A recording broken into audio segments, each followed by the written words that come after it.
And now, live from my basement, it's me. Hey, everybody, welcome into another edition of Wacky Saturday Lite, because Wacky Weekend is actually Arty's show. And without Arty, it's not the same show. And I just do my best to fill in. He wants to keep the show going, even though he can't be a part of it right now. So greetings to all of you.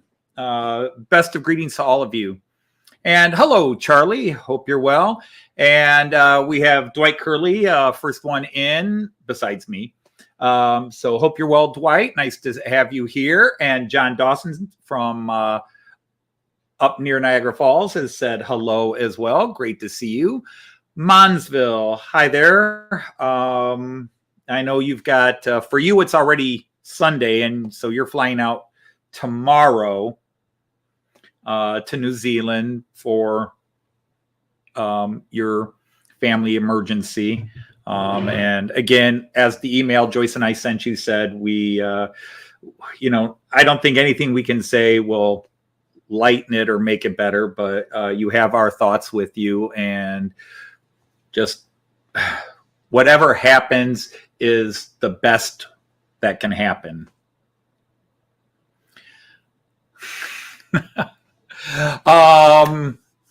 Arty is fine and again, I don't like to give out too much of his business, but the things are looking better for him in his situation. But we have to understand, Arty is dealing with a lot of things from an accident 4 years ago and some other physical conditions that were exacerbated by this accident. And all the legal hassles and everything else is coming to a head. And so he calls me a couple of times a week and we video chat. And so we just try to keep it going. Well, hello, Attila Varga. How nice to see you. Jean Ricard. Hi there. Hello. Who else have I met? Andy, the hot dog pilot. Hopefully I'll be awake for your show tomorrow. Let me see. Anybody else pop in? Airwolf the helicopter. Welcome in. Nice to have you there. I hope everybody here is well. I do not have a lot on the plate. I just, when I do my Friday live streams, I wing it. Because I am the sidekick. I am the obnoxious, stupid sidekick, and Arty's the host. So Arty has to do the hard work of trying to come up with something as a topic and something he's working on or demonstrate and show each week. And I'm just there to be an asshole, which I do well. Since I was a little kid, people have told me I was a big asshole. So it just seems to work. Obviously. Yeah, Attila Varga, he is officially a nutcase. Yes, he is. But what kind of nut is what we're debating. So mentally he's still the same. Yeah, you could say that. So hey, Richard, welcome in Trains in the Attic. It's been nice to see you back on Wednesdays. I don't chat as much because I'm usually in meetings about that time. I have Wednesday meetings, phone chats that I've scheduled. But I do wing it. Well, no, that's just it. So for Arty's show, I try to come up with some topics. So I've got a couple of topics. Now, last week I had a couple of topics, and it wound up, the third topic wound up keeping some of us going for 40 minutes, 50 minutes or more past the usual hour time we allot for this. So I got a couple of things I want to show you today, and I hope you'll appreciate it. And, well, what the heck? The first thing I want to talk about, so I entitled this live stream Lights, Camera, Action, because I'm going to talk about lights, I'm going to talk about cameras, and then I'm going to talk a little bit about some action. So let me talk about lights. Now, when you are building a layout, no matter how big or small most people, when you put some of your scenics in your buildings or houses, you try to put lights, and there's all kinds of kits out there that you can buy from all the different companies. Maybe you want to do, as I showed these a couple of weeks ago, the street lights, and these do light up. I'm just not going to try to make them light up right now. But you know, you can get traffic lights. How realistic do you want to go? Street lamps that light up.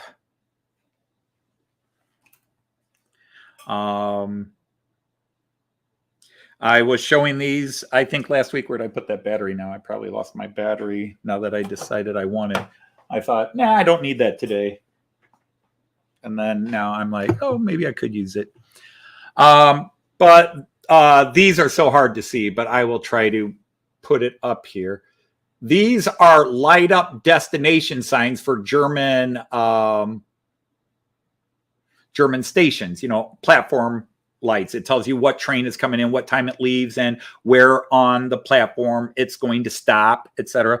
I've got a bunch of these for my Bremen. I wish these had come out when I did my Delmenhorst, but I had to hand make those. Let me see. Did anybody else come in? Oh, Jesse from Oklahoma. Nice to have you here. So anyhow, the thing is, those get expensive. I mean, these little street lights here from Wiesmann, these are $50 for the pair. That's expensive. So when you go to start putting lighting systems in your house, there are all kinds of pro lighting systems, and you know, you can program them. You can get Arduino boards and all sorts of different things and control them. Greg from Midsummer N-Scale Railway, he's got awesome videos. You got to go to his site. Greg, if you're listening in the background, you're here. Hey, Sparky, nice to see you here. Hope you're well. But anyhow, so the thing is, a lot of people who do trains are on budgets, and maybe you can't afford all that, or you're like me, where my tech savviness ended in the 90s, early 90s. And I feel, which is a feeling I don't like to have, but I feel very lost at times when I'm watching guys saying, oh yeah, I just plug this into here on this Arduino, blah, blah, blah. There are plug and play systems out there. Woodland Scenics has a plug and play. But let's say you have a simple little house like this and you want to light it up. Now, Arduinos and that are not that expensive, but let's say you just look at the cost of that and the hassle and the time, and you say, I can't do it. It's too expensive.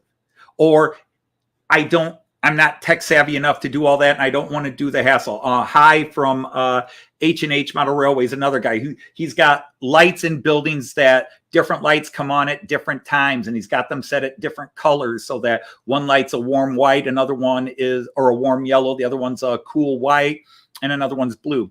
So let's say you have a simple little house like this, or even a row of houses, because this is designed that it can be lined up in a row or can sit separately, so you can actually cover these windows up with the next building over. But you have something like this. And when I got into the train hobby a few years ago, I didn't have the money that I now do have, that I can spoil myself with some stuff. But there are some things that I think you can all admit to. When you go, there are some things you do because they're cheap and you need quick, cheap, and easy, which is great for hobby electronics and lovers on the side. No, I'm sorry. Take that away. Take that back. Quick, cheap, and easy. But sometimes there are things you do that even when you can do the better system, it just seems like, you know what? It's easier and it's less hassle to do it. So one idea that if you want to light up a row of houses or a bunch of houses is you buy these. You can see this is 33 feet. And in the UK, I think they call in America, I think we even call these fairy lights at times. But in the UK, any small light is called a fairy light, any of your small LED lights. These are super minis or whatever you want to call them, but you can see on here, that's all the light is right there. And I will try to turn these on real quick so you can see them lit up. There we go. So there you can see the light. So I don't know how well they're showing up. I'll get my hand here. I really need a third hand. But Or I suppose I could turn the lights out, but yeah, you can see that. Yeah, they light up. They really are the exact brightness you'd want for any type of lighting on a layout, inside a building, outside a building. You don't have to worry about, oh, I need to put in any kind of condensers, suppressor or whatever, to make them brighter. But you can use these. And these are 4-volt light systems.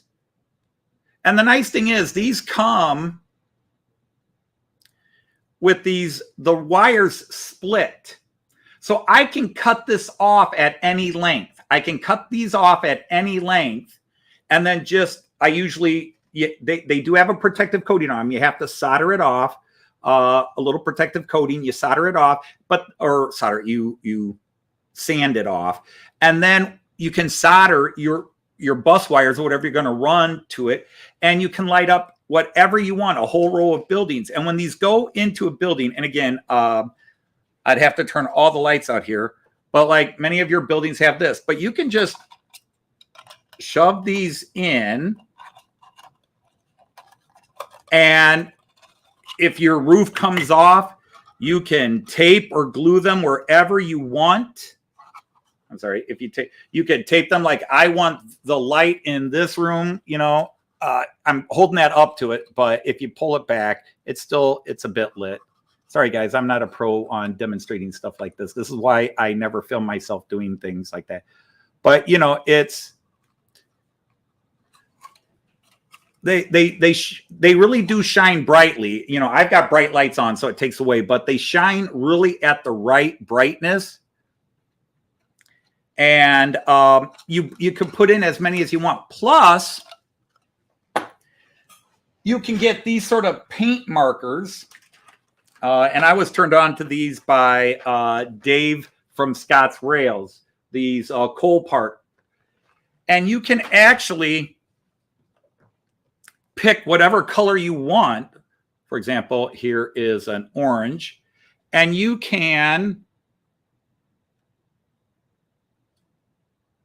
paint over these, and then it gives you that color of a light. So now this light is, I know it doesn't show up great on camera, but you can put a couple of coats on it or just one coat, and it changes the tint.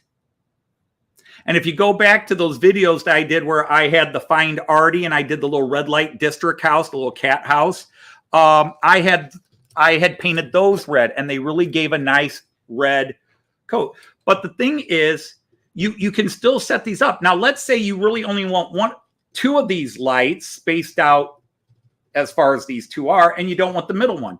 You can electrical tape them, and it dulls them out completely. You just put a little electrical tape on it. But otherwise, let's say, well, look, Anthony, that is a line of 10, 12, 20 lights, and I only want 3 of them. Well, as I was showing you, these wires split. They always have split wires. So you've got your positive and your negative. You got your hot and your neutral. Okay.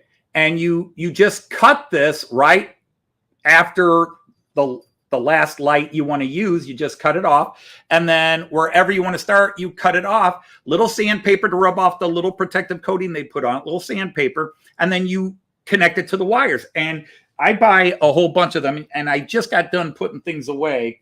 But I had these little, let's see, can I reach one here? Let me change cameras real fast. I'll show you this.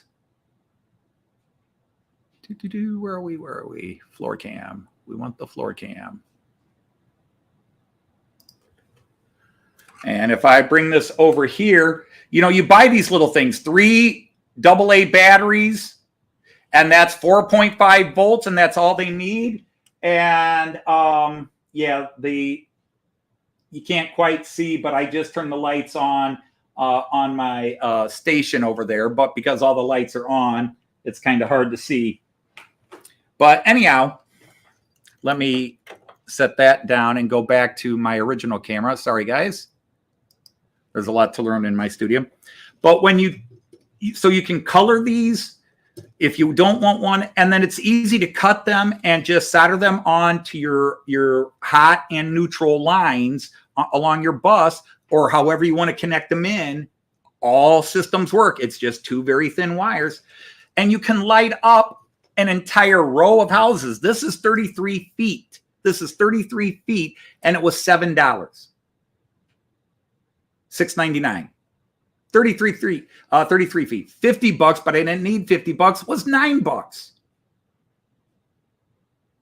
So $6.99 for 33 feet, $8.99 for 50 feet. 100 feet was like $11.99. It's and they will light up, they will look good, and they look as good as the really fancy. The only difference is they're going to be either permanently on, or you set them with some kind of on-off switch. You can turn the whole block on or turn the whole block off. But again, that's the compromise you make. You don't want to go through the hassle of trying to run all these wires and plug them into your various Arduino circuit boards and everything, and then try to program it all. But you say, oh, it'd be nice if I had a row of buildings lit up, and you just want to do it, and so you can turn them on when you want. Like I said, that little handle I was showing you, that is my entire 2 platforms of lights on my layout at my Delmenhorst station. That's all the lights, and it looks completely realistic. Unfortunately, I'd have to mess with a couple of things to really show off how it works. But I think this is one of your really cool, cheap bits. Hey, Eric is here. I'm sorry, I've been babbling trying to show this and didn't see who else is coming in. So Mr. Varga is certainly a chatty person. Yes, Sparky, you definitely can hook them up to a lighting hub. You just got to remember that this particular version is 4 volts, which means you can also plug them into a USB. I'm sure many of you have seen it. I don't have a spare anymore because I just used it. But I have things that you plug wires for 4-volt objects, 3 to 5 volt objects. You plug them in and it becomes a USB port. You can power them off any of your USB bits. But this is, again, this is cheap. It's cheap. It's effective. And when you have it on a layout, it does look realistic. And let's understand this. Obviously, there are levels of realistic, okay? I've been to Miniature Wonderland many times, okay? They take realistic to the absolute highest level. I've also seen the Porsche Traumwerk layout and the Märklinaeum layout, and they all take realism to a level that the average modeler doesn't try to do, although there are quite a few out there. I could do a list of people. Even Arty, you go back and look at the videos of his old layout that he had before he had to move and moved into the house he lives in now. The realism, the excellence in scenery. But if you need to save a dime here or need to save hassle and work, this is it's a very inexpensive way to do it. And again, a lot of guys I know, when somebody mentions this, they go, oh, it's not. Oh, there are ways to get around their complaints. The only negative to these is you can't program the lights individually. So if that's a deal breaker for you, then don't do it. It's just an idea you can use to light a layout. And what I do, for example, I temporarily had this. I actually ran these through some holes on my Bremen side, and I ran them all along. I just had to cut the wires because I was rearranging and moving things over here. So unfortunately, again, I wish I had thought to show this to you a couple of weeks ago when all the wiring was set up, but I have been moving things and had to disconnect wires. But anyhow, people who've come to my live stream and see me occasionally do the night shots. I have some 12-volt LED lights inside my station, and they're too bright. I did not put a sorry, my brain's farting. A capacitor on them to reduce how much power is going into the light. So they're a little too bright. But the ones on the station, the ones at the bus depot, those are just they're epically good. And if I do say so myself, and anybody who knows me knows I don't brag. I don't consider myself that great when it comes to the model train world. I'll brag about some things, but some things I won't brag about. But if I do something right, I will say, yeah, I did that right. Hey, Todd Armstrong, welcome in. Hey, mom and son. No worries. I have some stuff happening here. Just came in and popped. That's all right. Hey, Brian Rock Real fan. Great to see you again. Delmarva, welcome in. Dave from Crooked River, hello. I keep ducking my head and blinding you guys with the light reflections because I'm looking for my other controller. Yeah, okay. Let me do something real quick. I'm going to turn a certain camera on. And let's go to Village View. Where is Village View? There it is. I'm going to turn that on. I think these batteries are maybe going dead. Yep. And I don't think I have spares down here now. And then I have to plug in a couple of more things.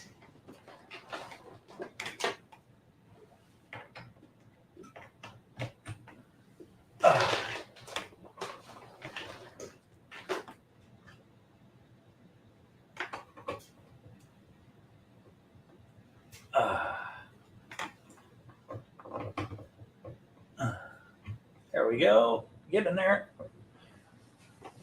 All right. Let me see. I'm going to turn the lights off here, so don't panic if it goes dark.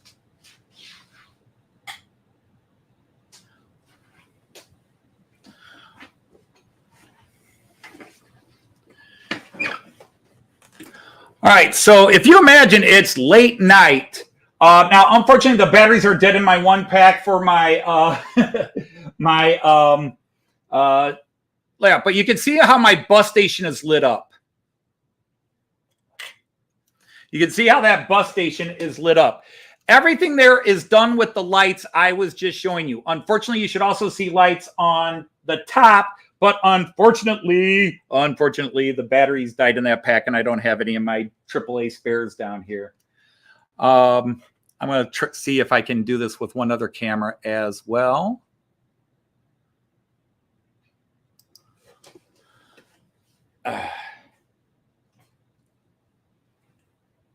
But there you can see. And the little funky bluish tinted lights that you see coming through, that's actually train and bus time signs that a gentleman made for me. But there you can see the bus. And if you were to think, as dark as it is now in the basement and just look at that bus, that is probably about as spot on accurate as you can get. I just wish the top platform lights were working as well, because it's really a great double effect. My apologies. I should have checked the batteries before I did it, but I didn't. Let's just put it that way. I didn't. Okay, so let us go back to this one. Hi there. We're in the dark. So yeah, these lights are fantastic. And if you're not trying to go ultra realistic, the highest level, 100% realistic, where lights go on. I mean, again, high at H&H Express N-Scale Railway, Greg at Midsummer Rail.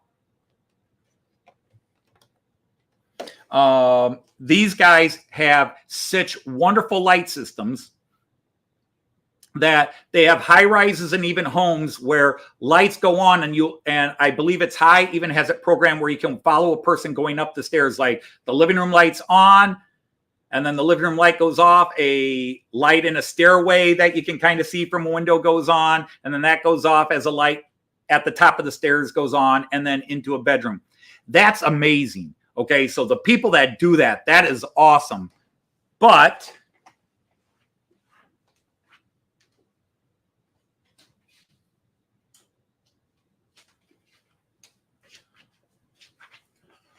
while everybody could do that, I don't think everybody wants to, or like me, feels they have the confidence to do all that. And so for me, this has always been just a quick, when I started and I set up my very first layout and wanted some buildings lit up, I watched all the YouTube videos. I was like, well, I could do that. I suppose I could learn some of the new tech.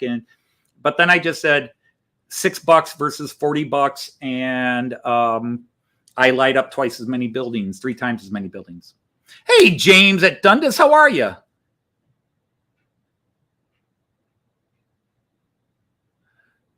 You hear something vibrating? Well, Mr. Varga, maybe, well, never mind. We won't go there.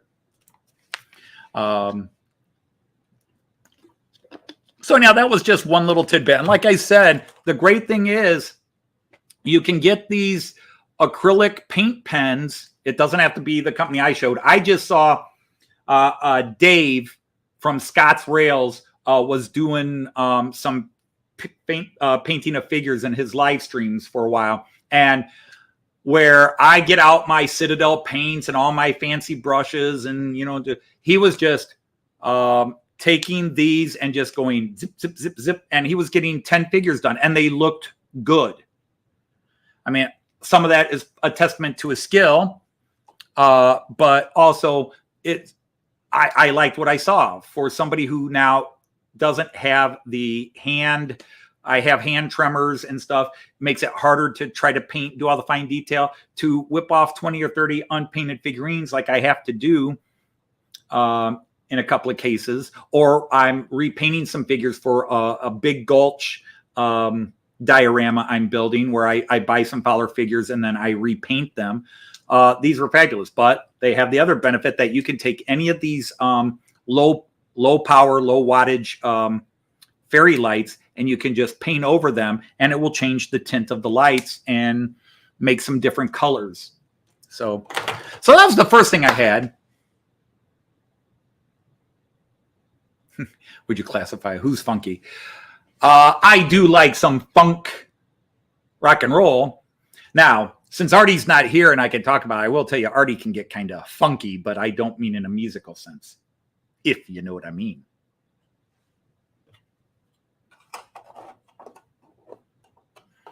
Arty, I know you're watching in the background. So take a shower now and then, will you? You may not even be watching in the background. So anyhow, so that was the lights part of my show called Lights, Camera, Action. So I thought I would answer a question a couple of people brought into my live stream, and well as some newbies from last week asked about with me using the system I have here. So excuse me while Mr. Wizard puts his tools away. Well, hello, Les. Great to see you there.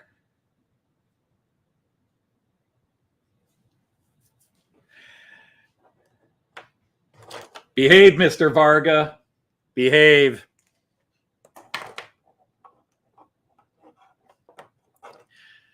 So the other half of this is last week some people asked again, how many cameras do I have? And curiously enough, Heath from Humanity Junction did either this past week's live stream or previous week's live stream. Which I don't get into his live streams anymore because I kind of made a promise that Tuesday, Wednesdays, and Thursday evenings, I would step away from YouTube. So I don't get into any of the chats in the evenings anymore. So I don't make Cab Crew Wednesday. I don't make the Tuesday. Heath does Tuesday. I do make it into Monday. I do make it into the Monday streams, the Canadians. But I kind of promised I would take a break from YouTube on certain evenings and actually pay attention to the rest of the family. So anyhow, but people have asked me about the cameras and how many cameras do I have? I am up to, I can connect or have connect one way or another. I have 19 cameras, but outside of my phone and my GoPro, they're all wired. To film with, I actually have 22 cameras, but there's 3 that I cannot link to my computer or my live stream. But I have 19 cameras. And people say, how can you get so many cameras in? And I did a series of videos trying to explain OBS to people, because I still see people going, OBS, I can't handle it, I can't stand it. And I've been using OBS since I started live streaming, and because my son-in-law put me onto it. And it's what I know. And when I do StreamYard, I now know how to bring my OBS into StreamYard. And people say, well, that's the best of both worlds, StreamYard and OBS. But the negative side is that unless you pay for the highest levels of StreamYard, which is just too much a month for me, I don't like StreamYard by itself. And if I bring in OBS, I broadcast in 720 instead of 1080 or higher when I broadcast with OBS straight to YouTube. Now, obviously, I had anybody who tried to watch my live stream yesterday, my internet was crashing, which doesn't happen with StreamYard, because StreamYard crushes everything down to microscopic signals. That's why in your basic StreamYard, you can't do a lot of stuff, because they maintain a very low signal strength going through the internet. OBS, because I do so much, 18, 19 cameras, that's a lot of information to send through the internet. But how do you get so many cameras? Well, the average person, and I'm not trying to say this in an arrogant way, and yes, hi, James. I'm sorry. I thought I did say hi, but if I didn't, I apologize. But anyhow, the average person, if you're using just your basic home computer or a laptop, you're not usually going to be able to add, in terms of wired webcams, okay, wired webcams, you're not going to be able to add. If you're lucky, you might be able to get up to 6 to 8 on a good home tower computer, a desktop computer, as opposed to a laptop. Which tune? Did I miss a tune? Somebody mentioned a tune.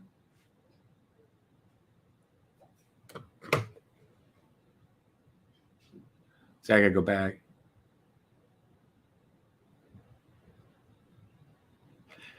Okay, you referenced Eric Clapton. Where's the funny guy that's usually on? Is he okay? Depends on which funny guy. When Arty does the show, then I can be funny. My attitude is, since I've taken over as the main host for Arty, I should try to present, even though I like to banter. Arty, it being Arty's show, he likes to have at least a general serious topic, and then my job is to break the monotony and such. So I don't act as silly, because I put all my energy into being silly on my live stream. And then to come back the next day, 24 hours later, it's a lot to do. So anyhow, going back to talking about the cameras. So if you want to add cameras to your computer, I just want to spend a little bit, and let me, again, I've got sort of a mobile cam going. I could add my phone, but I'll just do this one real quick. It's easy enough. But if I go to this one, I'll just kind of give you a quick tour. First of all, yeah, infinity and beyond now. I have a 2-screen computer here, and this is my supercomputer down here. Here is my train control system. This is called the Central Station 3. This is by a German company called Märklin. And by the way, just because it's Märklin does not mean you have to run 3-rail Märklin stuff. You could use this for any American layout that has locomotives with decoders, and you can even run analog with it if you set it up right. And it can be 2-rail, like the vast majority of people run, or 3-rail, like some of us run. And you can do N scale. I believe this can even do Z scale, N scale, HO, G, and up to 1. And if you don't trust it, say in Märklin, and you want to, well, I want to definitely get the 1 to 2-rail, you can get the same exact thing, but it'll say TRIX in green letters here. It'll say tricks, but it's the same exact thing. But anyhow, so that's my control system. And these are the little handheld controllers which plug into it. But yeah, so I have cameras all over the place. So like there's a camera in that corner, camera in that corner, camera up there, 2 cameras there, except the short one there fights with another camera, so I don't use it in live streams too often. Got another camera right behind me here. Actually, 2 cameras right behind me. If you can see, there's that one there. And then this one here. And these all have names. Right next to me, 2 more cameras. This is known as the Joyce cam because that's the camera I turn on Joyce when she comes down to my live streams. 2 cameras there. Camera in the corner there. And then camera up there. So yeah, I have a crap load of cameras. And then in my hand is the floor cam. And then I have a GoPro, which I'm going to break live on TV. So I got my GoPro. And yes, it's upside down because it works better that way when I run it around my track. And then, there it is. I have the Cube 2 officially. This is the 1080 version. And then I have the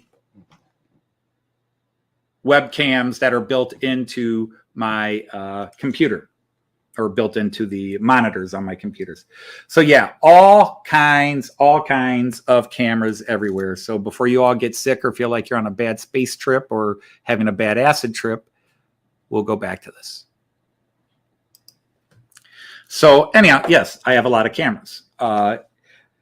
I saw Jason at Barnabas Junction was the first channel I saw that had 3 different cameras set up on his layout. I thought that was cool. So I immediately went and got 3, and I just kept going like, oh, it'd be cool to have this view, and it would be cool to have that view. And to be honest, I would like to add more. And anybody who knows my layout goes, you don't have anything worth showing in all those cameras on your layout. No, I do like to run my trains. Hey, did I see Possum Bios here? Hey, Rusty, welcome in. But anyhow, how do you get so many cameras in? Well, it's not about the cameras. It is about a few things. Number 1,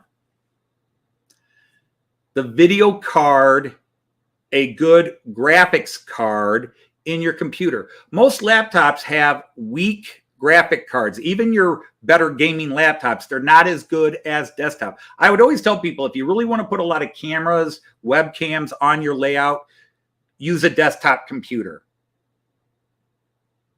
And make sure it's got a decent graphics card in it. Because if you try to run with just a regular desktop that doesn't even have a graphics card, you're only going to be able to run about 5 cameras, and then you're going to start overworking your CPU because it's doing all the work.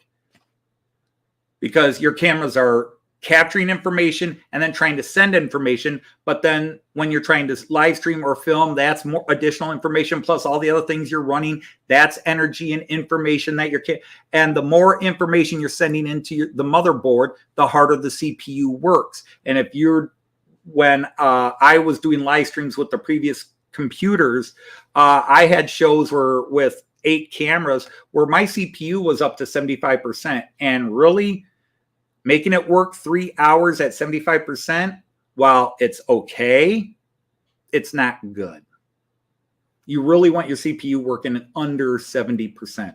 So number 1, make sure you got a graphics card with a GPU, a graphics processing unit, because that takes the strain off the CPU.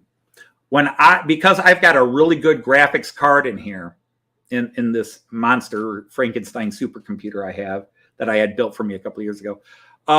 It's got not the highest, and I'm trying to remember which one it is, but it's Geo 3070, and the only thing higher is a Geo 3080 in that level. You can go Geo 4070s, 4080s, but I have a GeoForce 3070 in this. And So my CPU, when I'm doing my live stream and I'm broadcasting at 1080p or higher, with 16 cameras on and giving information, my CPU is running at about 17%. Well, hey, Marty's Train Shed. Nice to have you. Good evening from dark Toledo, Ohio.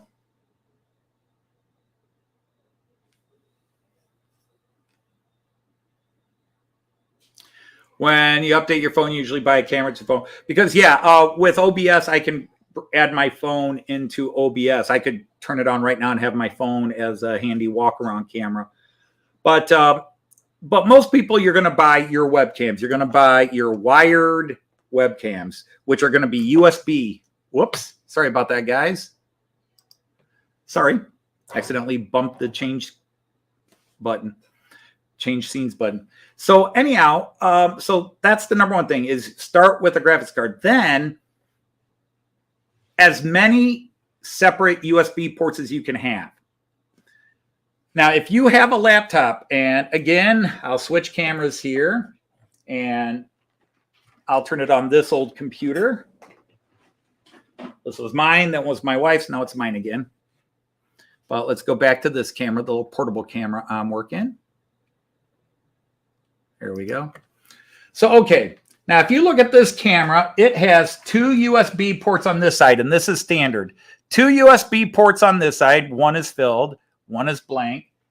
And then it has another USB port here.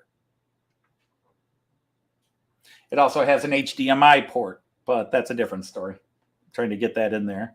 Yeah, so that's an HDMI port. So you could technically attach a camera there. But anyhow, now these here, when you have 2 ports here, these are linked. These are linked. In other words, they send their information to the same exact point on your motherboard or your graphics card if you have a computer. Usually when you have 2 USB ports this close together, they are linked. And that means your computer reads them as the same address. When you have 1 port or 2 ports that have a bit of a space between them, they tend to be what we call dedicated ports. And dedicated ports mean that it has a dedicated address and reads the one device that's plugged into it, rather than where you have shared ports or port hubs where all the ports that feed into it are read as one address. That's probably confusing. The idea is a dedicated port has one address, it's 1 port. A shared port or a port hub is 2 ports, but they have 1 address. So what happens is, if you plug in 2 different brands of camera into those ports there, you plug in 2 different brands of cameras here, then your computer can read their names and say, okay, there are 2 different cameras here, even though they're on the same address. If you have identical cameras here, your computer can usually tell them apart, but OBS, getting the information from your computer, can't tell them apart.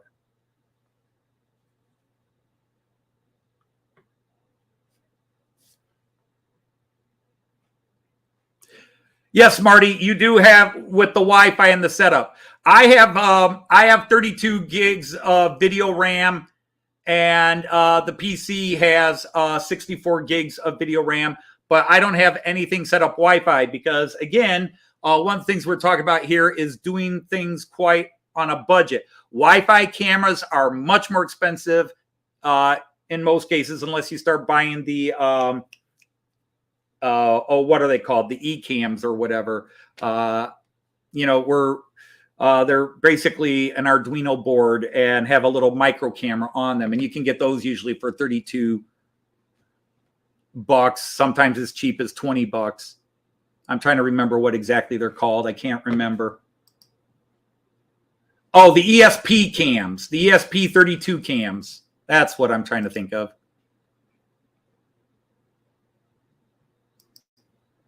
Whoops. Sorry, guys. Wrong camera. Wrong camera or wrong show. You use an Itchy Fanny 500. There you go. But if you're going to turn around and use these multi-ports, even then you can only usually add a couple of cameras into these multi-ports. And if you're going to use a multi-port, get the ones that are self-powered. In other words, they plug into the wall or something somewhere. If they're going to take power off the computer, that's going to make your CPU work even more. Okay. But again, you want to add a few computers, but you can't afford those $150, $200, $300 Wi-Fi cameras. And you're looking at getting one of these $20 imitation Logitechs, E-Meet cameras or something like that, where they're $23 and they're wired. So that's what we are specifically talking about. Yes, you can go to wire system, but we are talking about you want to do a bunch of cameras, but you want to keep it on the cheap. Now, again, my quote supercomputer was not cheap. That was bought with part of my retirement bonus, and I went there. So those are the keys you really got to watch out for. Make sure you got a great graphics card, and yes, your processor is important as well. I have an i9. I have an i9 in this computer, and but i7s would work just as well with what I'm doing. They might work a little harder, but I went with the i9 and avoided the i11.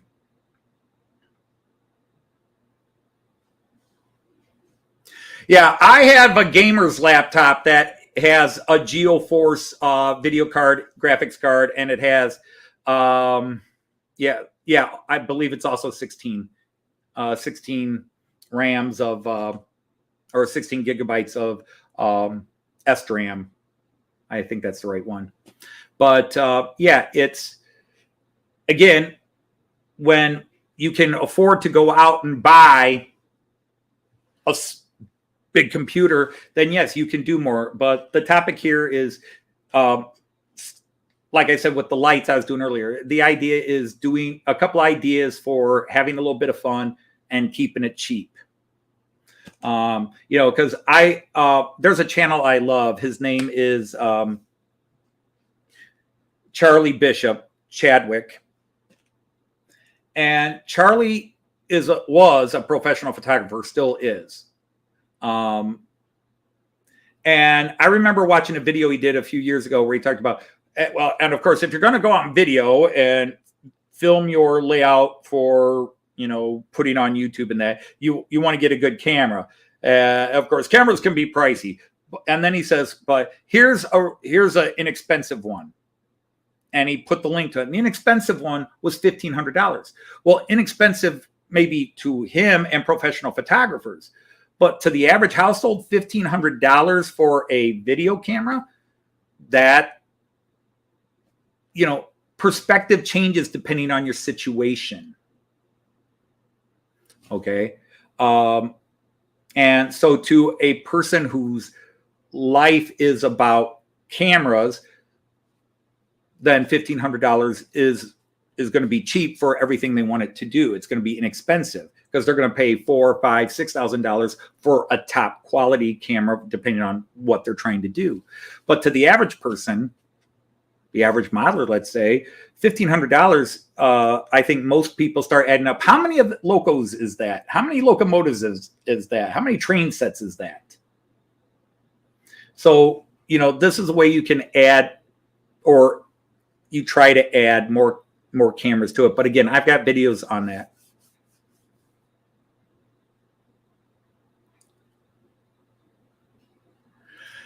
That may be so, Marty. Up here, the Ryzens are not as easy to come by, and the guys that are building mine aren't necessarily sold on the Ryzens. He gave me the choice: an AMD, a Ryzen, and the i9, and he asked me. We went over the pros and cons versus the cost, and the i9 just felt like the best option. I don't have a dog in the hunt. I have had AMD computers, Ryzens, and Intels, and I personally don't see. And sometimes it goes by year and generation. One for a couple of years, AMD processors seem to be better, and then Intel fixes whatever was wrong with its previous processor, and then suddenly they're better. It's the same thing with control systems. Like, we can get in a room and have people argue over a Central Station 3, like I have from Maryland, and ECOS from ESU, and then even slightly lower the Z21 or Z21, as we say in America, the various versions of the Z21 from Rocco Fleischmann, as well as any other controllers you want to bring in, your power cabs and NCEs and all that stuff, which I'm not familiar with. But they all do their jobs, and it just becomes what is more user-friendly to that user.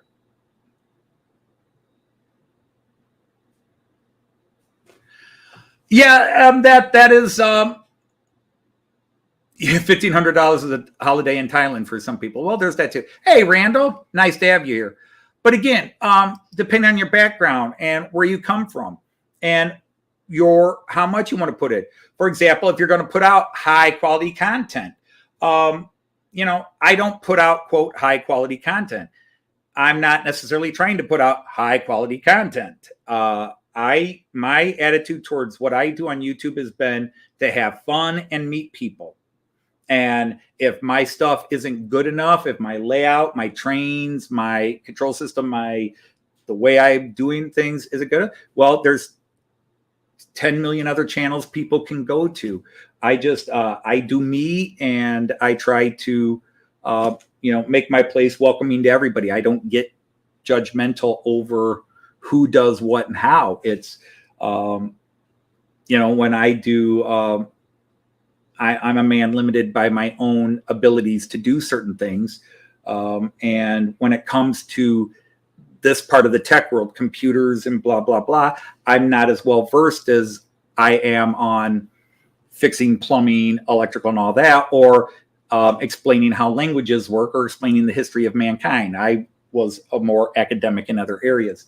But it's an area that I don't feel I have to, I'd rather buy 5 or 6 cameras at $25 instead of one camera at $200, and stick around the layout and do what I do.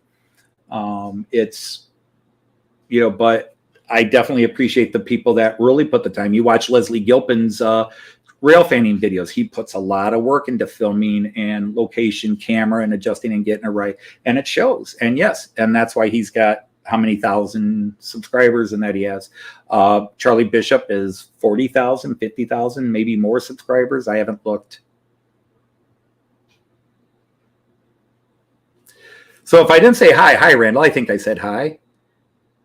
And Willow Creek, welcome in. And Dayton Dolphin.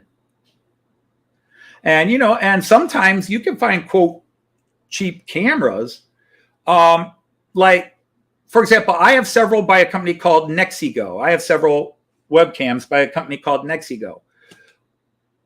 They had just come out, and I considered, based on their price and everything else, I considered them cheap knockoffs of Logitech.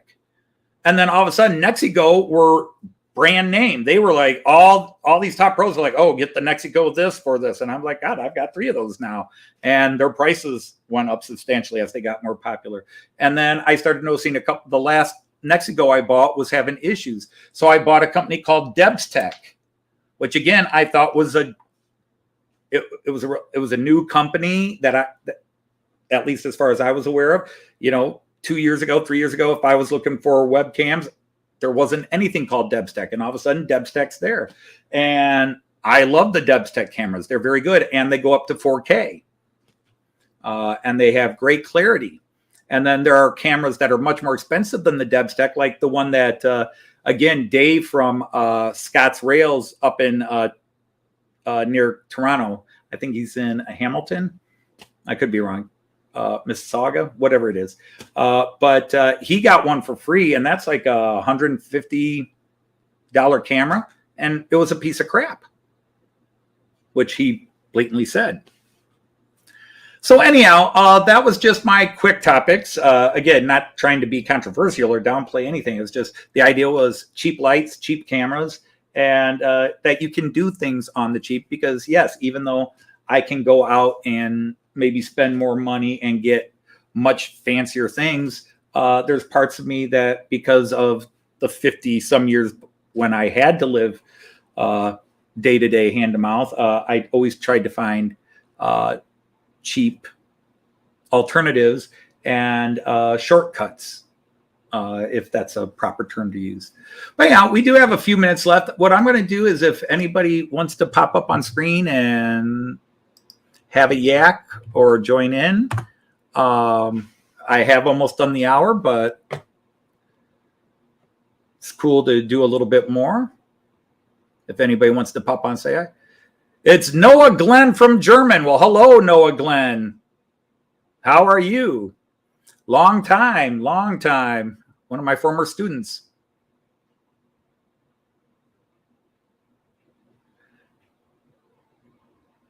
In fact, that brings up another comment. Don't take it wrong, no. But since I retired, people ask me all the time, do you miss teaching? And it's like, no, I don't. There is a part of teaching I miss. When I retired, I still enjoyed the in-class stuff.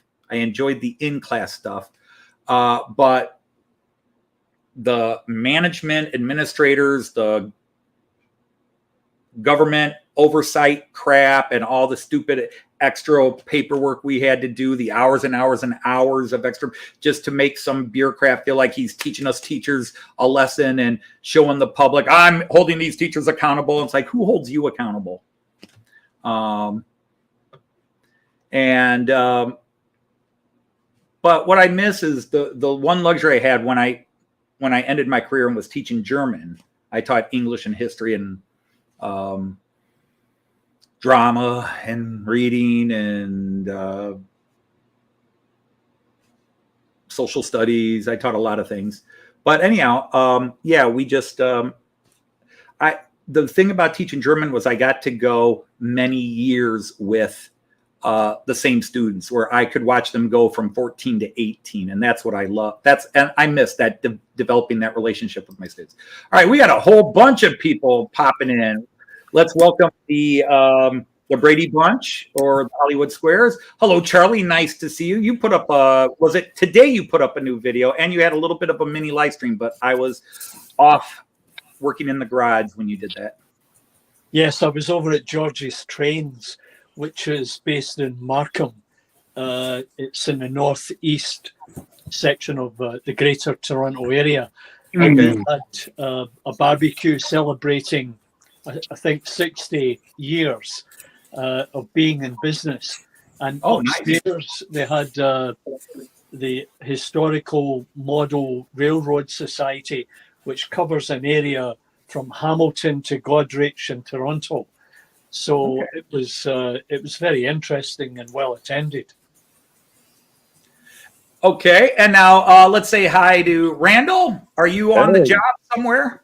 No, not now. I got home about 3 o'clock this afternoon. Oh, okay, that's cool. How you doing, sir? Pretty tired. They called me about right around 10 o'clock last night, and had me meet up with a train at Jonesboro and assist them, and wound up having to follow them all the way to Memphis. So, yeah, long day. Got to be careful with that finger there, Andy. You could be practicing proctology without knowing it.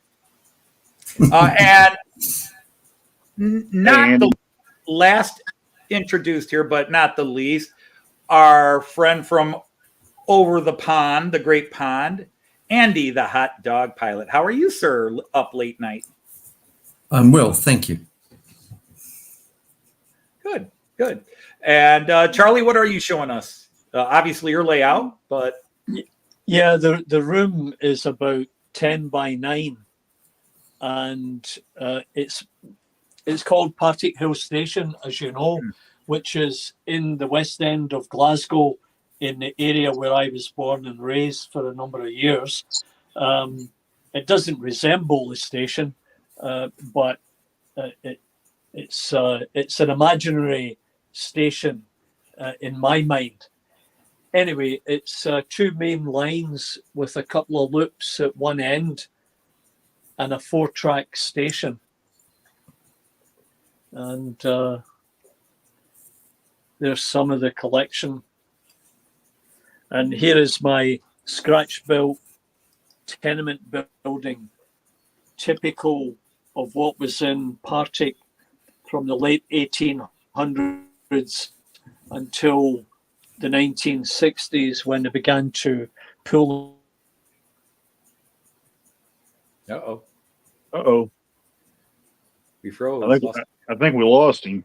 Because I didn't get a chance to ask Charlie. I don't know if he could still hear us, but yeah, the camera froze. Because I want to know what it is with the Toronto area being basically little Scotland. There are a ton of channels of Scottish expatriates from the Toronto area. I mean, a ton of them. I wonder why. Starting to think there's more Scots in Toronto than there are in Scotland. And James, yes, I am still awake. As far as you can tell, yes. For all we know, he could be sleepwalking. I might as well be sleepwalking. Well, I prefer sleep sitting. Oh, yeah. Makes the acid trips easier to deal with. No, I did not say that. No, kids, we don't do acid. I act this way without any drug influence. Man, I'll tell you what, by the time I got back there, I was pretty well gassed. So, yeah, Hot Dog Pilot knows the reason why. Randall, I haven't talked about you, but Charlie was talking about there's some of his collection, and then unfortunately we lost him. My collection is about to at least double. My train collection is about to double. My bid to my friend was accepted. I said I will give you up to X amount to buy his collection. I could don't need all that inheritance money I was going to give him anyhow. So yeah, I took some of that saved money that was meant for my kids, and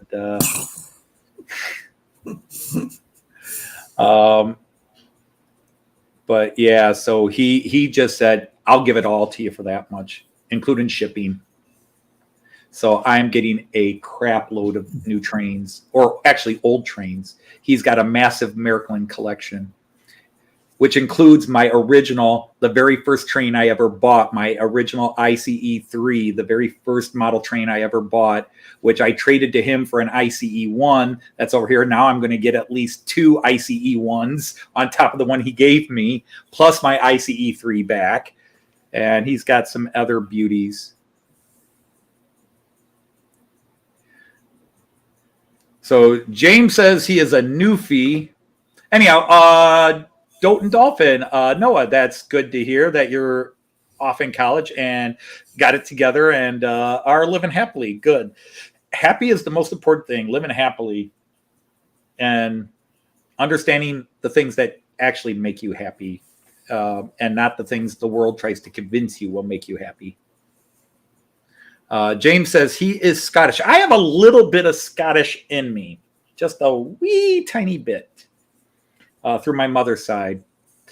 Because the funny thing is 3 of my 4 grandparents were born in Germany, but my mom's father, my grandfather on that side, whose last name was Reitz, his great grandmother's maiden name was Crawford, and they were from County Ayr in Ayrshire, Scotland.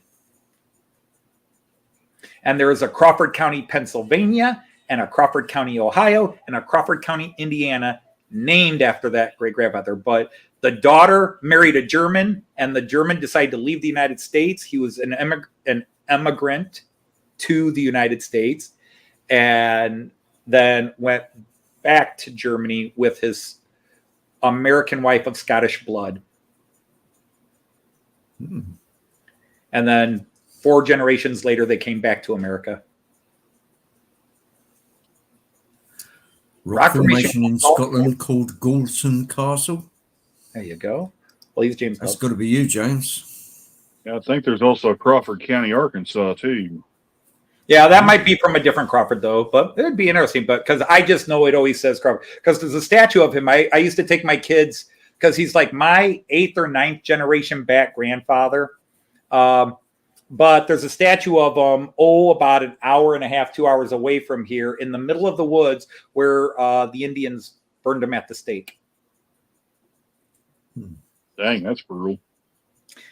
Yeah, he was a colonel in George Washington's army. And after the Revolutionary War, when the Continental Congress opened up the lands west of the Appalachian to settlement, of course, a whole bunch of settlers started coming in, and the Indians were like, yo, this is our land. And so as the little frontier fighting began, Washington started sending some troops in to calm the situation down. And he was in a group of Kentucky militiamen came up into what is now east of Cleveland. Dave from Crooked River, who's from the Cleveland area, might know the place. It's called Gnadenhutten. And Gnadenhutten was a Christianized Indians that were Christianized, people, nonviolent, whatever. And these Kentuckians got drunk and massacred the village. And that really pissed the local tribes off.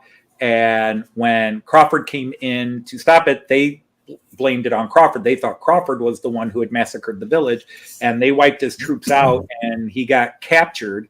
And they burned him at the stake as punishment for what he did, even though it wasn't him who did it. Yeah, sorry, Charlie. I probably would have been smarter if I typed in the room, but I don't know if you would have seen it anyhow because you were off screen. But yeah, you froze up, and then we lost you.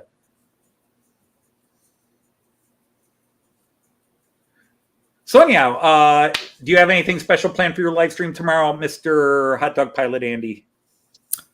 Well, I thought I'd stretch a few of the trains that I had running last week, so I've doubled them in length. Out has come the Silver Fox, which is the A4. Yes. So we should have some smoky action. I like the Silver Fox. Yeah. So I've got the silver carriages out with it, double length. So yeah, we should be able to get something going. Oh, you're Mallard. Yes. Yeah. How bad is the motion screwed up on that? I mean, must be pretty bad. Well, let's put it this way. I put it on the track. I will bend it back into what I think is place. And then it starts running around the track. And then it gets about 3 feet. And then this section here. And I don't know what these parts of a steam train are called. You know, to me, they're like pistons and so forth. But if you guys don't mind me, I am going to make myself.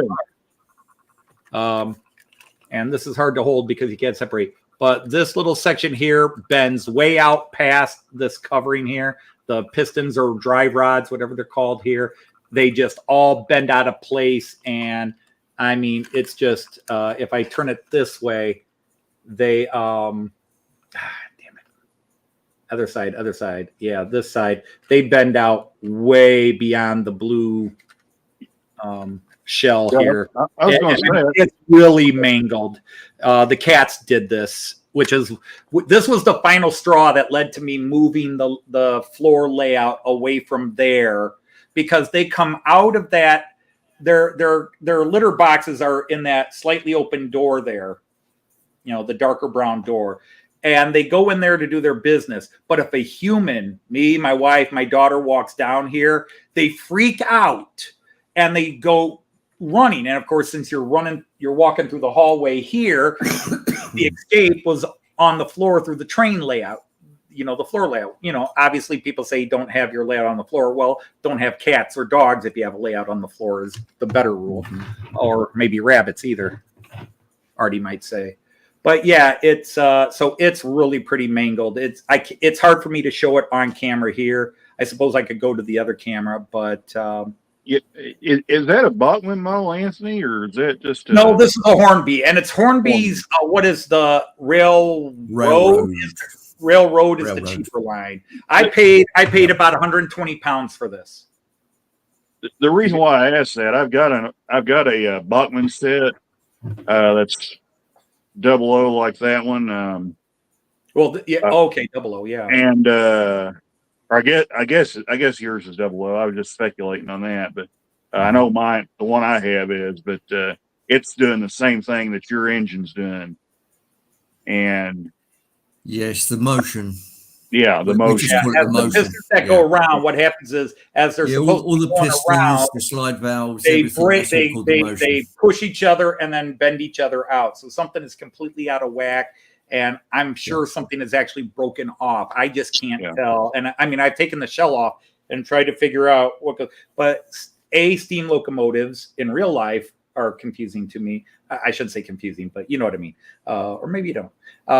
But then as models, trying to understand exactly how the model works, because what I do know about steam locomotives is the Märklin stuff. And while, yes, they replicate, at the risk of starting a war, when Märklin builds a steam locomotive, those things don't go wonky usually unless you drop them. These things were already kind of wonky when I bought it. And then the cats, I was able to fix them a couple of times, but the cats they nailed it. I tell you.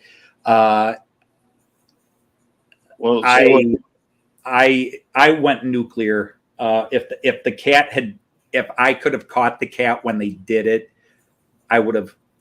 But I'll get dislikes for saying that. Well, Anthony, I'll try and get my hands on a new motion for it, which is Colin Whites, who comes to my live streams, said, get the part number and they'll do it. Because when I come over to Getz, Warley/Getz, I had a couple of things I was looking to get, and it may now be that I might also just look for a better, even used, better mallard, whether it's an old Hornby or an old Bachman or something like that. Well, if you bring it over and you drop it off to me, I can look for a new motion for it, send it back to you. Well, that would also be lovely. Yeah, and in the meantime, if you can get another one, something. What I may do is if you can fix the one, then maybe I'll get a different A4, like a Silver Fox, a Sir Nigel Gresley. Maybe I'll even get the streamlined Duke of Hamilton, Duke of Sutherland. Which one is it? That's the streamlined one. That's at the red one. That's at the National Railway Museum. Yeah, is that the Duchess of Hamilton? Is it the Duchess? Because that one's the Duchess of Hamilton. Because I have the Duchess of Sutherland, which I think is one of the coolest standard non-streamlined locomotives. Yeah. Well, there's plenty of help on hand if you need. Well, I figured there might be somebody when I got to Getz. There might just be one or two people that would say, "I can help you out." I know Hornby or UK trains. I thought I might have a chance of running into somebody, a better chance running into somebody who knows Hornby locomotives in England than say running into somebody who knows Märklin trains in the United States. No worries. So I appreciate that. This is the love of the community when we're there. So Randall, let me see. You did a review. And again, unfortunately, I'm not home. I'm not, for a retired guy, I'm not home. You did that review. I watched it, but I don't think I got to comment on it yet. No, that's fine. Don't worry about it. But for those that I worry about it. I appreciate you saying don't worry about it, but I worry about it because I like to watch my friends and let them know I watched their video. Because you did that as a premiere, didn't you? Yeah. Yeah. That video for this locomotive actually turned out a lot longer than what I originally hoped it would. But so I was like, you know what? Let's have a little fun, put it in as a review, and we'll just kind of chat as we watch it together. So, it was actually pretty fun chatting with everybody in real time. And some of the comments that I got post premiere, I did get someone was saying that the SD45s are 3,600 horsepower, not 4,000 or 4,200. Yes. To answer those questions, yes, the standard SD45 It's 3,600 horsepower. This guy is rated at 4,200 horsepower. Right. So that's the difference. Right. But yeah, that's, you know, I did a sort of a negative video a few weeks ago. You know, I've only done like 2 negative videos ever, but I in that video I talked about the types of people that can drive people out of the hobby. You know, forget the price and all the other stuff. Just there's you know, we all talk about the rivet counters, and it's really a branch of rivet counters, but I always give them nicknames. There's the 2 helpful Henrys, the guys that no matter what you're doing in your video, they're like, hey, wait, let me tell you, you can do this. It's like, I've got it covered. I know what I'm doing here. It may not be the way you're doing it, but I'm, you know, too helpful. You know, if I need help, I'll ask.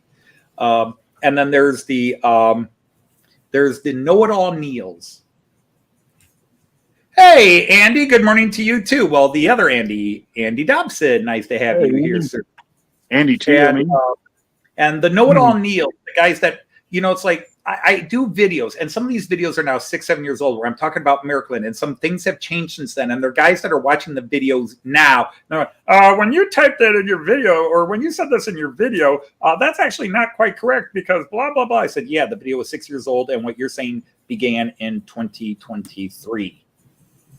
Look at the date of the video before you feel the need to, you know, or I'm trying to explain, you know, I always start up the rare times I try to explain something in video, I always say, I'm either trying to show you a cheap way to do it, or I'm trying to explain it, being a teacher, I'm trying to explain it in the lowest common denominator form, something that not the electrical engineer needs to understand or have in his language, but that the guy who's not an electrical engineer, the guy that maybe has never plugged 2 wires, or a kid that's never run a model train set. I try to explain things at the simplest level, and they're like, "Oh, well, you're not even mentioning this." I said, "That's advanced level stuff.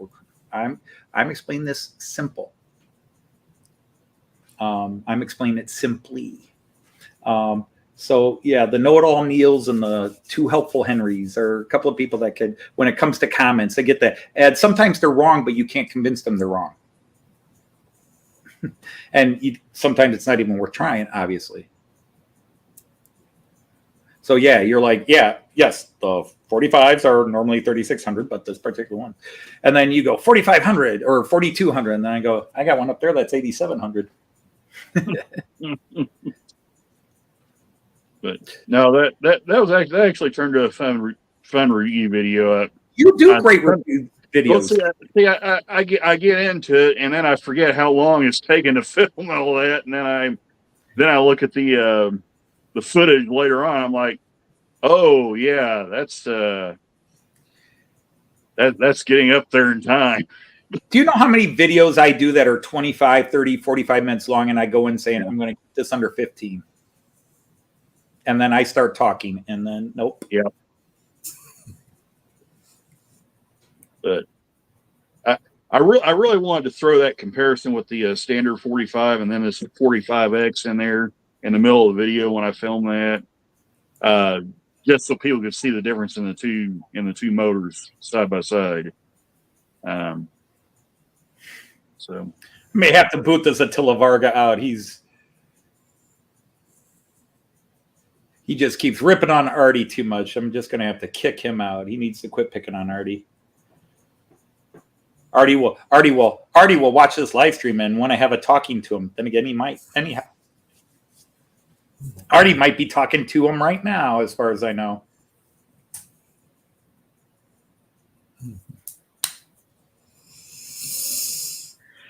Oh my God!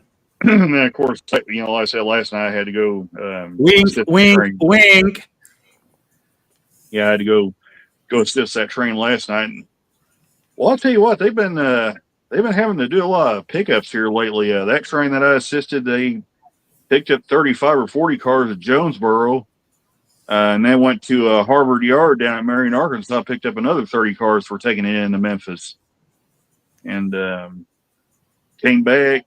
There was a crew in there at the depot there, and I talked to them for a bit before I headed home, and they said they got to stop somewhere and pick up 112 cars. All right, I'm going to ask a question here. I've never asked him. Andy, hot dog pilot Andy. Yeah. I usually know the story of my friends on YouTube that I've gotten to know, and we've now known each other a couple of years. But if I've asked this question, I've forgotten the answer because it's going 60 years old and you're the same age, but apparently you're still sharp as a tack. What got you into model trains? Or did you just grow up with it with family and dad and you just kept going? Or was it something like me, came much later in life? Or 1967. I was thinking about this earlier, actually. 1967, I was sitting in front of a black and white TV, sitting on my mum's knee, on the TV, Casey Jones, with the Cannonball Express coming straight towards you, the opening titles. right. That done it. That was it. I thought that's how a locomotive ought to look. And I just went on from there and on and on and on and on and on. We do have Charlie back. Yeah, back online. Yeah, I just saw a really neat little steam engine go by there just a second ago. I was going to say something, but I didn't want to interrupt Andy. Well, there's that's the Caledonian Railway single. That one was made by Triang, so it's over 50 years old. It's as old as we are. Yeah, now I don't know anything about UK, British stuff, so you guys can teach me all this. How good is like trying, like say, mechanically, performance-wise? Well, they have issues trying to get through points because the older locomotives have larger diameter flanges, and as a result, they don't travel through the Pico 100 points very well.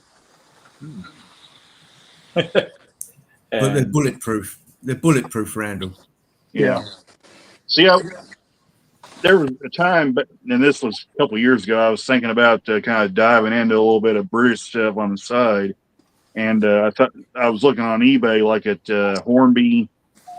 Yeah, you know, they had Hornby models. They had some, I think they had some trying stuff and all that, and I didn't really know anything about it.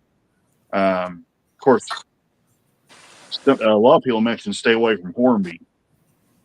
So, I mean, I couldn't possibly comment, Randall. Yeah, see, Andy, I don't know anything about British stuff. That's why I watch guys like you, Anthony. You get good and bad. In every manufacturer, you get good and bad. So it's difficult to pick a model and say, "Oh, that was terrible." You do get some like that. Everybody has their lemons. Yeah. Well, see, everybody in the state, well, in the American model trains, a lot of people say stay away from Bachmann. Of course, I have some couple Bachmann pieces, and I've heard Bachmann USA is not as good as say Bachmann UK. Yep.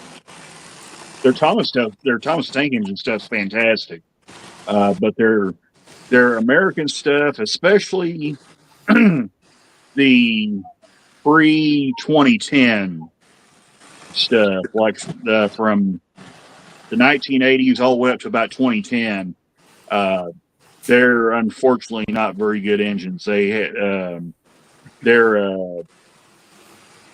how do I want to try to say this? Their axles are put together a little differently. I think they have like a square tube and they just push together.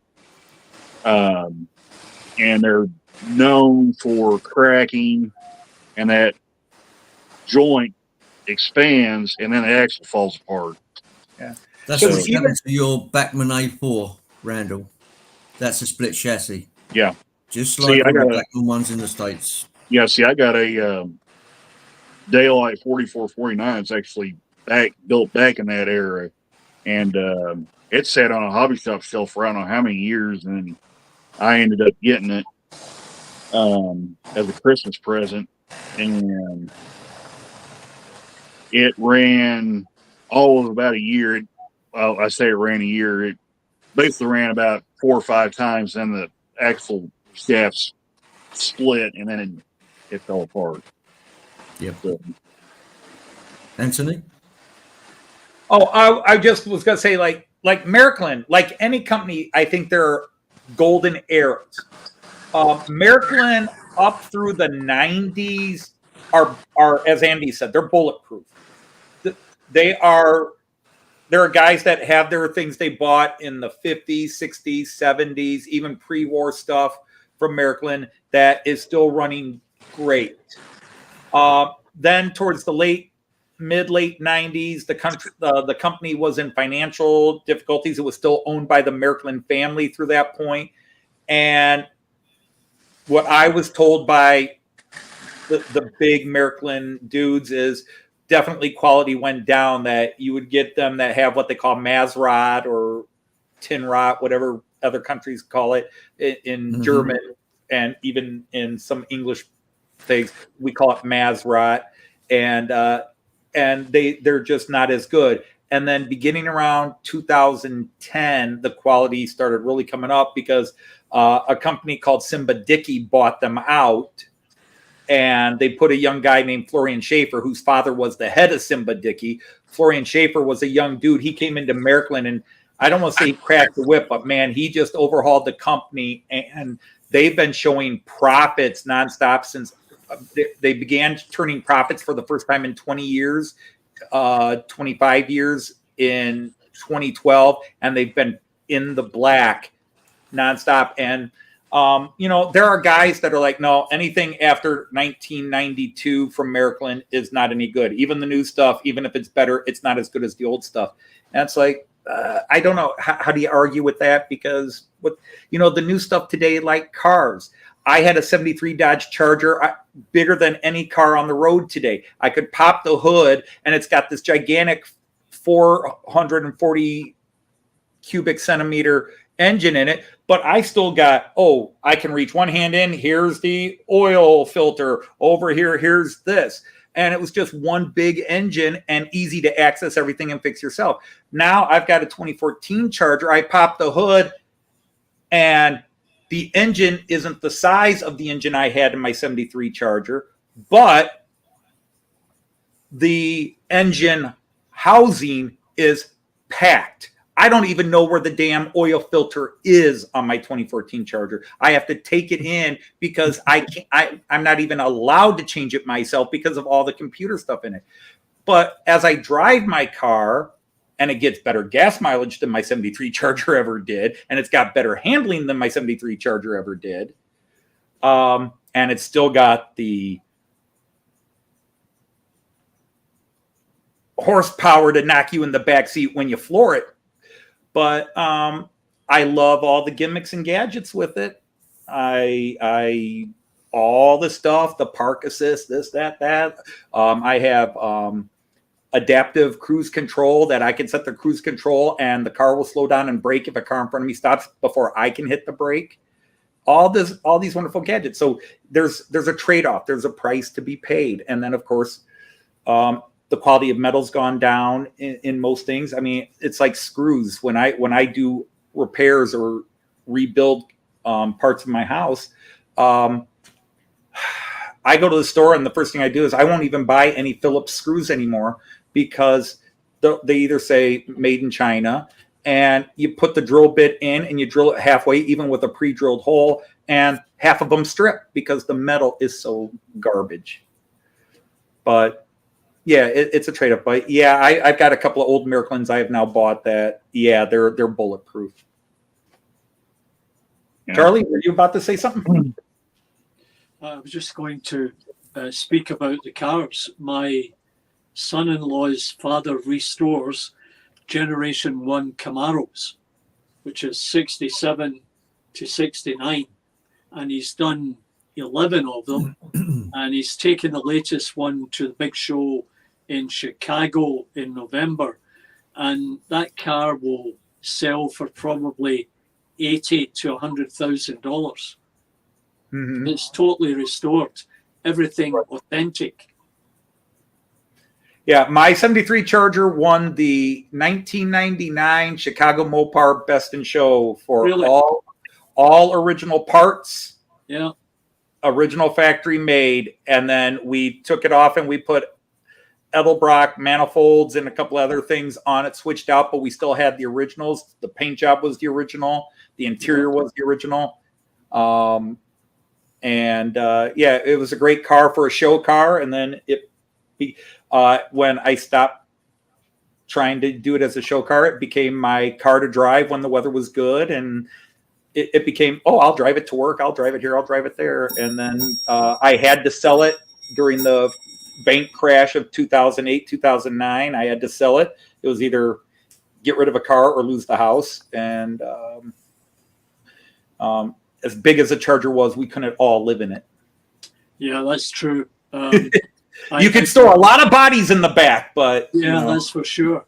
I went with them to the body shop, and we dropped in the engine and the differential, and then put the wheels on it, and the body was ready to be painted, and it's that original gold color that had in 67, and it looks spectacular. And I've been documenting its build since they first got it, and I'm going to film it before he takes it to Chicago and then post it. We did a couple of videos on this topic, and he could speak for hours on tags. Mm-hmm. Not everyone is into tag numbers, but he is. He's very passionate about it, just like most of you guys with the model trains. Yeah, I was just going to tell Anthony this story because I don't know if I ever told this or not. Since he was bringing up that 73 Charger, I was at there's a hobby shop that's located at Thayer, Missouri. It's actually inside of a muffler shop. So we were out, me and my dad were out there. This is before I had a YouTube channel. So we're going back at least 5 years, maybe 6 or 7 years now. Went out there to actually have some muffler work done on the car, and he had the guy that runs the shop. He had a customer in there he's working on, and I went in there and looked, and there sat I want to say it was a 67 year, but it was a Plymouth GTX. Okay. And me and Dad got to talking with the guy, and we asked him, said, so what kind of engine has it got in it?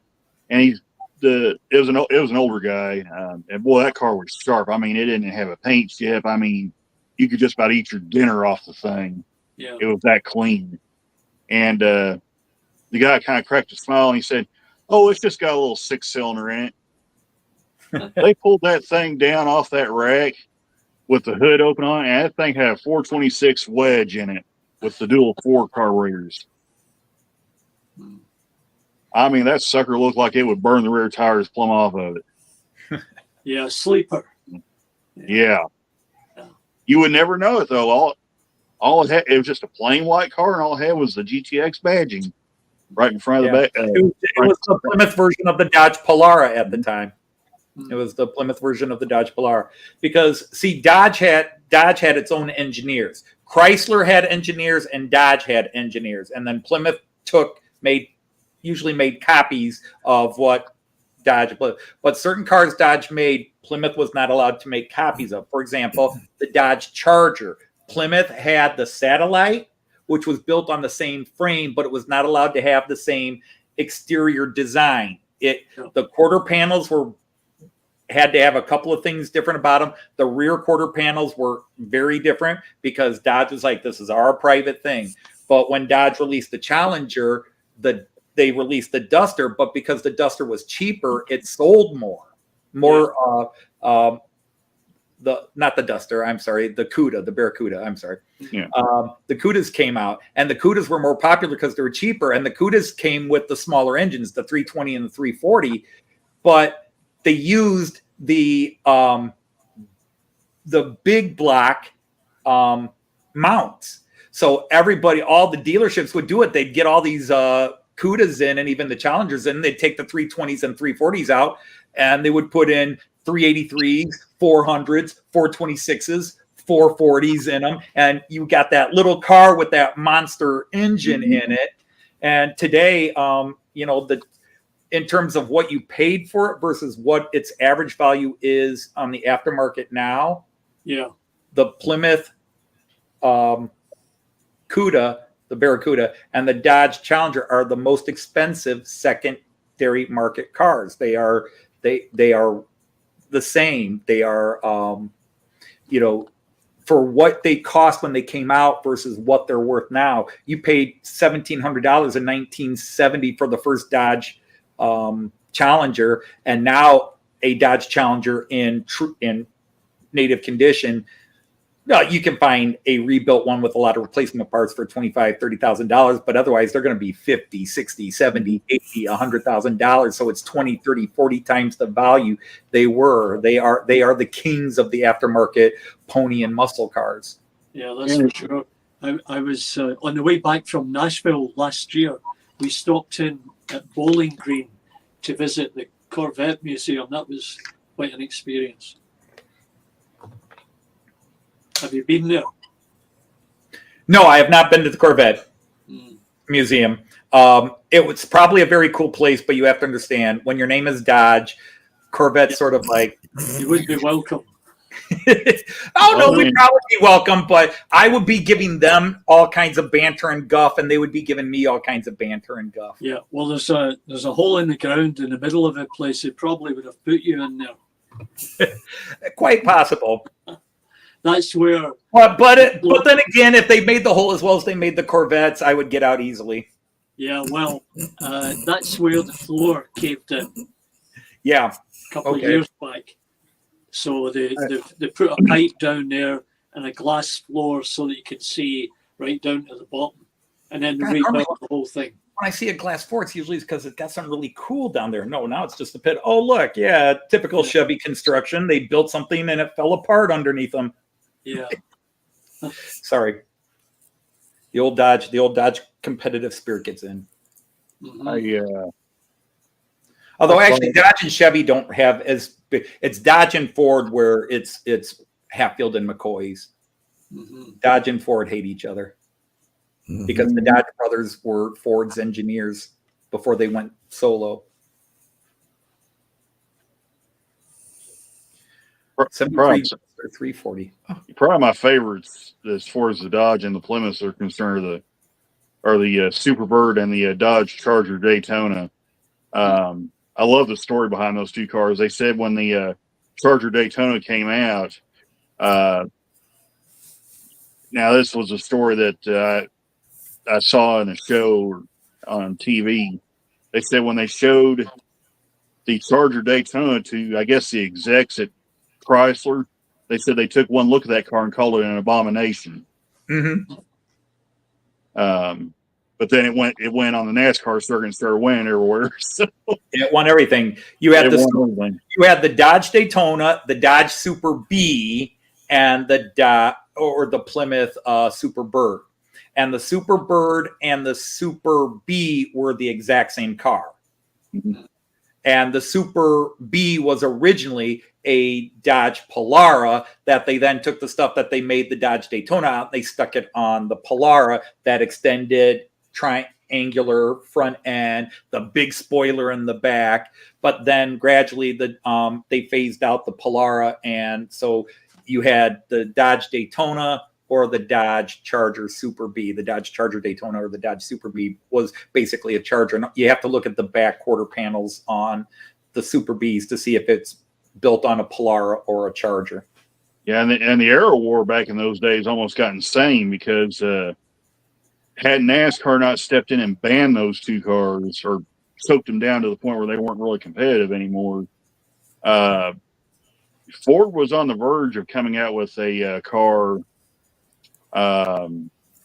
Yes, Ford has been on the verge for 120 years of coming out with a car. But yeah, someday they'll get it right. Yeah. I can't remember what it was called. I have to go back and watch the show. But anyway, yeah, had NASCAR not stepped in and banned the Superbird and the Charger, who knows what we would have wound up with later on down the road. But well, they were trying to compete because Dodge dominated NASCAR like no company has ever dominated before or since. Yeah. That is the problem with Dodge cars today is Dodge is still about the horsepower. And with all the government pushing to get high, hybrid technology. Well, not even hybrid, although Dodge does the Dodge Charger hybrid coming out and the Dodge electric. That's a damn pretty car. I saw a rendering of that on online. So yeah, it is a nice looking car. But I don't know, Attila. We may just have to ban you before you say something that you'll regret. On that note, I'm signing off. All right. Yeah, I probably need to end this. I told my wife I'd be off by 9:30 tonight, and I'm 10 minutes over. And we'll catch you all later. See you, Charlie. All right, thank you for coming on up, Charlie. Always a pleasure to see you, sir. Yeah, cheers, mate. Cheers. Good night. Bye, Charlie. Okay, so yeah, I probably should start wrapping this up, but man, we get some good people up and we get some good talk. And let's see, it's just oh my god, it's late. You got to go to bed so that you can turn around and do your live stream, but it'll be afternoon for you. For me, it's 8 in the morning. 7 o'clock here where I'm at. So you have a safe flight, Monsville. You have a safe flight. Yeah, it's 9:42 here, which means it's 8:42 where you are, right? And Yeah, it's 8:42 where I'm at. Yeah. Well, all my clocks say 9:42, so maybe you're only 58 minutes behind where you are. Just real quick, back when I was a kid, that's what we had after Blue Box. Oh, okay. Well, you saw American is now releasing that. The GB38? No, they're releasing the BNSF. Oh, yeah. That, yeah. Two versions in the but they're still on that same 44 shell. Yeah. Gee, it's lunchtime at Alita. Oh my god. Hey, Attila, I gotta tell you, if you get hung, it's not my fault. If you get hung, it's not my fault. I'm going to say something privately.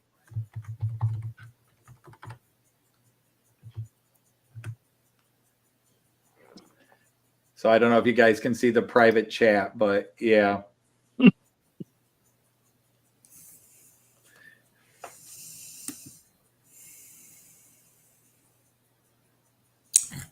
Uh-huh.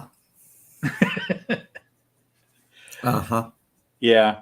So on that note, before somebody gets booted forever from this live stream, Mr. Kick him Varga, out. I'm gonna have to kick you out. Got to stick up for Arty. You're giving Arty too much grief, and he doesn't need any more grief. But on that note, He's a good man. He's a good man.